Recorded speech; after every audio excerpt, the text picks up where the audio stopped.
अगर मोहम्मद रफ़ी साहब के ज़माने की बात करें तो उनको कॉम्पिटिशन देने वाले, उनको टक्कर देने वाले बहुत सारे गायक मौजूद थे। प्लेबैक सिंगिंग में भी जैसे किशोर कुमार, मन्ना डे, महेंद्र कपूर और तलत महमूद इत्यादि। लेकिन इन सब में से मोहम्मद रफ़ी जी का नाम सबसे टॉप पर आता है क्योंकि मोहम्मद रफ़ी जी का अंदाज़ और उनकी आवाज़ की मिठास लोगों को बहुत ज़्यादा प्रभावित करती थी। दरअसल इन सारे गायकों ने जिनका मैंने अभी ज़िक्र किया, इन सारे गायकों ने भी गायकी के क्षेत्र में अपना लोहा मनवा लिया था, लेकिन फिर भी मोहम्मद रफ़ी में कुछ अलग बात थी जो कि उनको इन सब सारे गायकों में से टॉप पर पहुँचाती थी। दरअसल मोहम्मद रफ़ी वो गाने भी गा लेते थे, वो मुश्किल से मुश्किल गाने भी बड़ी ही आसानी से, बड़ी ही धीरजता के साथ, सहजता के साथ गा लेते थे, जो गाने शायद दूसरे सिंगर ना गा पाते हों।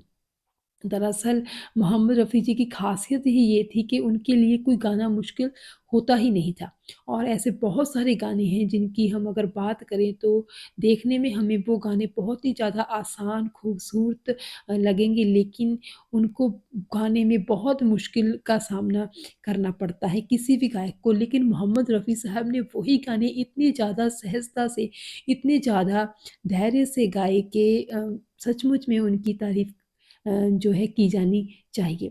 आज़म मोहम्मद रफ़ी साहब के उन्हीं 2-3 गानों की बात करेंगे जो बहुत ही कमाल के गाने हैं और जिन्होंने कमाल कर दिया लेकिन अगर हम ध्यान से देखें तो वो गाने बहुत ही मुश्किल भी थे। ऐसा लगता है कि वो गाने सिर्फ़ मोहम्मद रफ़ी साहब ही गा सकते थे, अगर कोई और उन गानों को गाने की कोशिश भी करता तो कामयाब नहीं होता। इन सब में से सबसे पहला गाना जो है वो है सपने जड़े फूल से। ये कमाल का गाना था 1996 में 1966 में एक फ़िल्म आई थी नई उम्र की नई फ़सल। इस फ़िल्म में ये गाना था और ये गाना लिखा था गोपाल दास नीरज़ ने और क्या कमाल का गाना था। बहुत ही ज़्यादा खूबसूरती के साथ मोहम्मद रफ़ी साहब ने इस गाने को लिखा। रोशन ने इस गाने को कंपोज़ किया था, संगीत दिया था और बहुत ही जो है एक नायाब गीत इसे कह सकते हैं।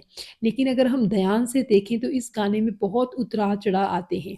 जो कि जब गायक गाता है तो उसे बहुत मुश्किल होती है उस गाने की मिठास को बनाए रखने में क्योंकि गाना जो है जब उतार-चढ़ाव में आता है तो एक बहुत ही ज़्यादा धीरज में एक संयम में वो गाना गाना पड़ता है।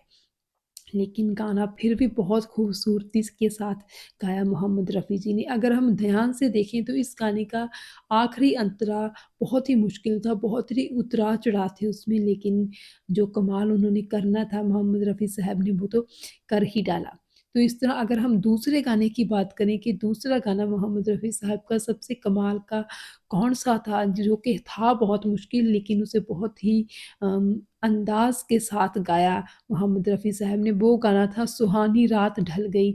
ये गाना 1949 में एक फ़िल्म आई थी जिसका नाम था दुलारी। इस फ़िल्म का ये गीत है और बहुत ही खूबसूरत है। इस गीत को लिखा था शकील बदायूनी ने और इस गाने को कंपोज़ किया था नौशाद ने। नौशाद एक बहुत ही ज़्यादा अम, टैलेंटेड कलाकार थे, संगीतकार थे और उनके संगीत में एक जादू होता था और एक मुश्किल जो था वो भी होती थी उनके संगीत में और वो मुश्किल बात जो थी मोहम्मद रफ़ी साहब वो सर कर जाते थे।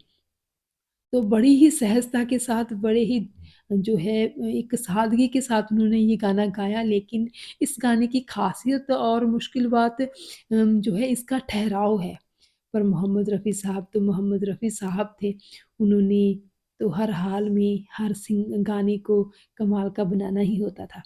तो अगर हम तीसरे गाने की बात करें तो ये है मधुबन में या राधिका। ये गाना 1960 में एक फ़िल्म आई थी कोहिनूर उस फ़िल्म का ये गाना है और शकील बदाऊनी ने ही इस गाने का जो है को लिखा था और कंपोज़ भी इसे नौशाद जी ने ही किया था और गाना बहुत ही ज़्यादा कमाल है, बहुत ही ज़्यादा खूबसूरती के साथ गाया भी है मोहम्मद रफ़ी साहब ने। तो इस तरह मोहम्मद रफ़ी साहब की जो है क्लासिकल गानों पर भी अच्छी पकड़ थी, क्लासिकल गाने भी वो अच्छे गा लेते थे। अम, अगर हम बात करें मन्ना डे की, तो मन्ना डे अपने आप में बहुत ही ज़्यादा एक अच्छे, बहुत ही बेहतरीन सिंगर थे और उनको क्लासिकल गानों की बहुत ज़्यादा समझ थी। तो यही कहा जाता था कि क्लासिकल गाने जो हैं, अच्छी तरह खूबसूरती के साथ सिर्फ़ मन्ना डे ही गा सकते हैं। लेकिन जब मोहम्मद रफ़ी साहब ने ये गाना गाया था, तो मन्ना डे भी हैरान रह गए थे कि जो है इतना इतनी खूबसूरती के साथ जो है गाना मोहम्मद रफ़ी साहब ने कैसे गा दिया। जैसे हमने ऊपर पहले बात की है सपने जड़े फूल से इस गाने की। इस गाने के बारे में एक और ख़ास बात ये भी है कि इस गाने को सुनकर ये इतना ज़्यादा इमोशनल हार्ट टचिंग सॉन्ग है, इस गाने को सुनकर भारत के पहले प्रधानमंत्री पंडित जवाहरलाल नेहरू भी रोने लग गए थे।